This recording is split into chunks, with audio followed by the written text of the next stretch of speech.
বিসমিল্লাহির রহমানির রহিম। আসসালামু আলাইকুম ওয়া রাহমাতুল্লাহি ওয়া বারাকাতুহু।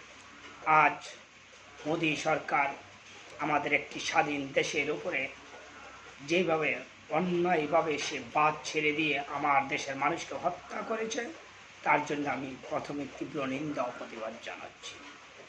আজ আমি বলতে চাই, আমার স্বাধীন দেশের উপরে মোদি সরকার এই অন্যায় কাজ করার আগে সে ভাবল না একটু? এটা একটি স্বাধীন বাংলাদেশ। আমার সেই স্বাধীন বাংলাদেশের উপরে এইভাবে সে বাদ ছেড়ে মানুষকে পানিতে ভাসিয়ে দিল। তার জন্য আমি মোদী সরকারকে আবারও তীব্র নিন্দা প্রতিবাদ জানাচ্ছি। আর আমি বলতে চাই, সরকার রদবদল হয় বাংলাদেশে, কোনো সরকারে আপনারা এই ব্যাপারে আপনারা পদক্ষেপ নেন নেই যে এখন আমার সাথে ইন্ডিয়া ভালো আছে, কাল যে আমার সাথে ভালো থাকবে, এমন তো কোনো কথা নাই। আপনারা যাই আসেন না কেন, ইন্ডিয়ার সাথে আপনারা পূজা দেন, সে পূজা দেওয়া বন্ধ করুন। আপনাদের পূজার কারণে আজ বাংলাদেশে মানুষ মৃত্যুবরণ হচ্ছে, বাংলাদেশে মানুষ মারা হচ্ছে। আপনারা কেন এ বাদ আপনার আগে কেন নির্মাণ করেন নাই? আমি সকল রাজনীতি দলের উপরে এই দোষ চাপাচ্ছি।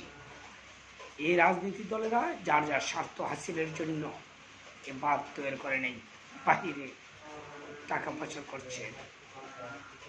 আমি এখন অন্তর্বর্তী সরকারের কাছে আমার আহ্বান, আপনি অতি দ্রুতভাবে আপনি একটি পদক্ষেপ নেন। কয় কোটি টাকা লাগবে আমরা প্রবাসীরা দেব, এবং বাংলাদেশে প্রত্যেকটি পরিবার থেকে আপনি 1000 টাকা করে ট্যাক্স হিসাবে উঠান। এরকম 50টা বাঁধ নির্মাণ করণ যাবে। আমরা ফারাক্কার বাঁধের থেকে বড় বাঁধ দেব, আমাদের বাঁধের নাম থাকবে বীর বাঙালি বাঁধ। যেই বাঁধ ফারাক্কার বাঁধের থেকে বড় হবে, আমাদের এই বাঁধ দিয়ে আমাদের দেশের সার্বভৌমত্বকে আমরা রক্ষা করতে হবে, দেশের মানুষকে আমরা রক্ষা করতে হবে। আর যে আমার দেশের একটি মানুষ না মারা যায়। আমি মোদী সরকারকে আবারও হুঁশিয়ার করে বলতে চাই, আমার স্বাধীন দেশের উপরে আর একবার যদি চোখ তুলে তাকানো হয়, তাহলে আমরা দাঁত ভাঙা জবাব দেব। আমার স্বাধীন দেশের জনগণকে তুমি বর্ডার অঞ্চলে গল্লি করে মারছ, কাটাতারে ঝুলিয়ে রাখছ।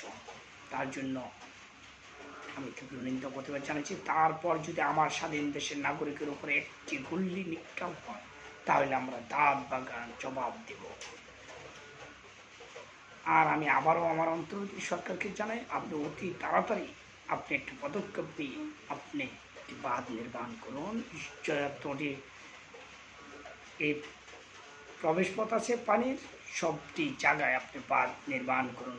8টি নাকি 7টি প্রবেশপথ আছে, ওইখানে বাঁধ নির্মাণ করে আমরা আমাদের দেশের সার্বভৌমত্বকে আমরা রক্ষা করতে চাই। সার্বভৌমত্ব রক্ষা করতে হবে, আমার দেশকে বাঁচাতে হবে, দেশের মানুষকে বাঁচাতে হবে। আপনি বাংলাদেশের ইতিহাসে পাতা আপনার নামটা আজীবন থাকবে যদি আপনি সেই কাজটা করেন। কয় কোটি টাকা লাগবে আমরা প্রবাসীরা, ইনশাআল্লাহ কত টাকা লাগবে আমরা দেব, আপনি একটু উদ্যোগ নেন। ঠিক আছে, সবাই ভালো থাকবে। আল্লাহ হাফেজ।